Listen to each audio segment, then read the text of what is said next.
In the foods, in the yogic culture, we classify foods into three categories. These are called sattva, tamas and rajas. This can be put it this way: pranic food, positive pranic food, negative pranic food and zero pranic food. Positive prana means it adds a certain pranic energy to the system when you consume. Negative prana takes away energy from the system. Zero neither adds nor takes away, it's eaten for taste and lethargy. Yeah, people like lethargy, you don't know. Yes, a whole lot of people are telling me, we enjoy sleep. Nobody can enjoy sleep. If you're enjoying sleep, you're not sleeping. Yes or no? You may enjoy restfulness, you may enjoy the after effect of good sleep, that's different. You enjoy restfulness. You cannot enjoy sleep, you fix this in your head. Yes or no? Restfulness must for a human being, because rest is the basis of all activity. If there is no restfulness in you, you are not capable of dynamic activity. Yes or no? If you're not rested, can you be active? No. Rest is the basis of all activity. Rest is one thing, sleep is another thing. You must differentiate between the two. Sleep is a certain inertia. The difference between life and death is just this. Life is a dynamic process of the energy. Death is an inertia state of the energy. Sleep is playing between the two.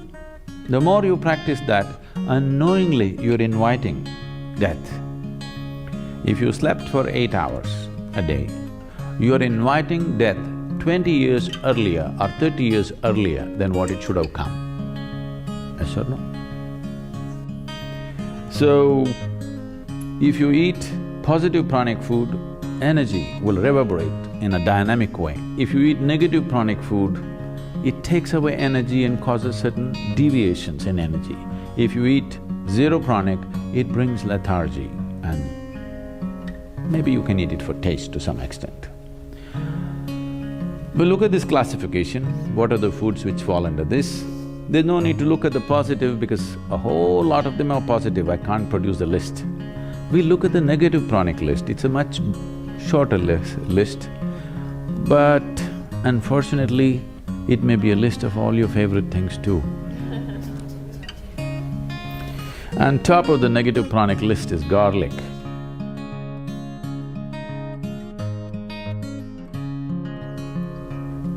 Garlic is a very powerful medicine, but it's one thing to consume something as a medicine and it's an entirely different thing to consume it as a daily food substance. It has many medicinal qualities. In Ayurveda and Siddha, we use garlic in a very powerful way for specific ailments. But now your logic is, every day if I pop whatever medicine I can, I will be healthy. In Ayurveda, we say like this, every root, every leaf found on this planet has some medicinal quality. It's just that only a few we have learned how to use, others we are yet to learn how to use. Otherwise, every one of them has some medicinal quality if we are willing to pay attention and learn how to use them. So now if you want to be healthy, what you do is, anyway it's fall time, there's a lot of leaf. Just go and eat as much leaf as possible and also take up a few roots and eat it, you will be very healthy. That's not how it works. Something specific for a specific problem is different. Just generally consuming medicinal substances is a different game, isn't it? Garlic is a very powerful medicine if properly used. Daily consumption, no, because it plays on your nervous system big time. It is a very strong nervous stimulant. If you use garlic, your nervous system gets stimulated in a big way. Anything that stimulates nervous system holds you up for some time and then dumps you. Daily usage of nervous stimulants in any form will slowly get you to a place that you become insensitive to life, that you cannot experience. Now, you're holding dog as the ideal because he's more sensitive than you. His nervous system is far more sensitive than you because he can feel things and know things that you cannot know. This is a higher design than the dog, isn't it so? Shall I continue with the list or just leave? I don't want to become unpopular here. Garlic, onion, asafoetida, green chilies. Oh, asafoetida, maybe you're not used to it. It is something very commonly used in Indian cooking. It's a very strong stimulant. Should I continue or no? Coffee, tea.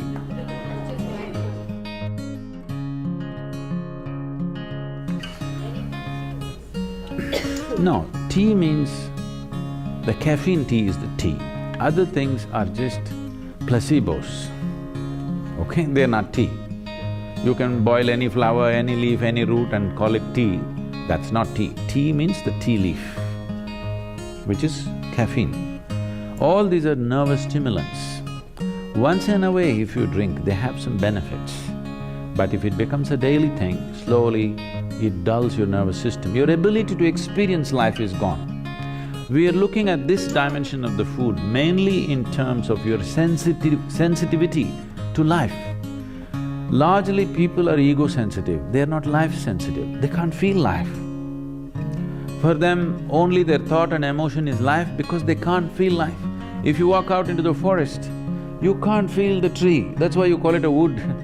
You can't feel the creatures around you, simply because the sensitivity is gone in so many ways. One thing is just the modern life, this television, this traffic, these constant reverberations.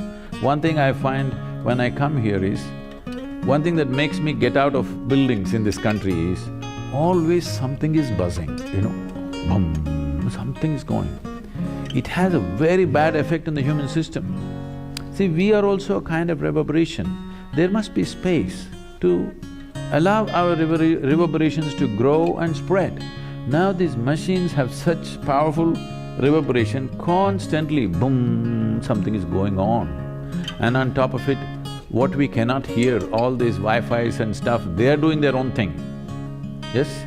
In all this, there is no room for you to become life-sensitive. To sit here and be able to experience the whole universe takes a certain level of sensitivity.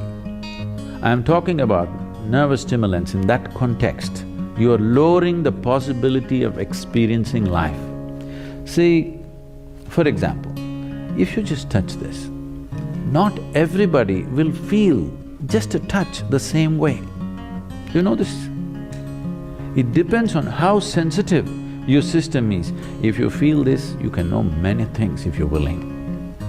So I'm not a coffee hater, all right? But what I am saying is, a cup of coffee should not determine the quality of your life. By choice, you drink today, tomorrow you walk away, it's fine. If it's a compulsion, if I don't drink my coffee, my day is ruined, then you have to do something about it. Yes, I'm only talking about this. The only parameter is, are you moving towards freedom or are you getting enslaved in some way? With a cup of liquid, you shouldn't get enslaved. Yes? With just about anything, you're getting tangled up. I'm saying do everything by choice, then there's no problem. If you do it by choice, you know when to start, when to stop, isn't it? If you do it by compulsion, what you start, you cannot stop. This is the whole problem. It's not like you become a fanatic, I don't eat this, I don't eat that, I eat this, I don't eat that. Don't become a food fanatic. It's just that eat by choice. Every meal must be by choice. Not that you've decided, this is what you will eat and this is what you will not eat. Don't make food into religion, it is not. It is a choice. And the choice should be according to the needs of the body, not according to social needs, not according to cultural needs, according to the needs of this body, isn't it?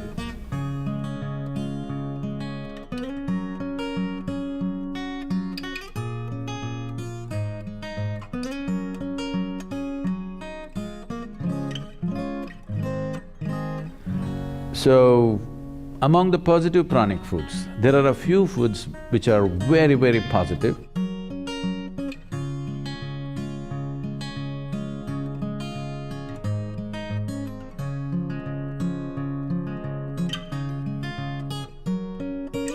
On top of the list is what is called as an ash god. I think here they call it a winter melon. It is not of the same potency as we find in India. The Indian ash god is like phenomenal.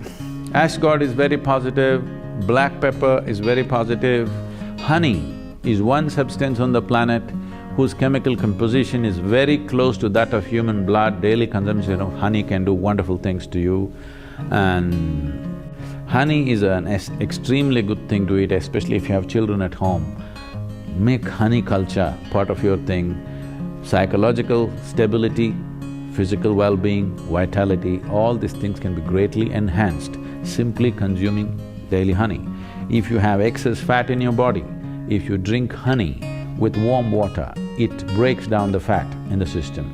If you drink it with cold water, it'll give you weight.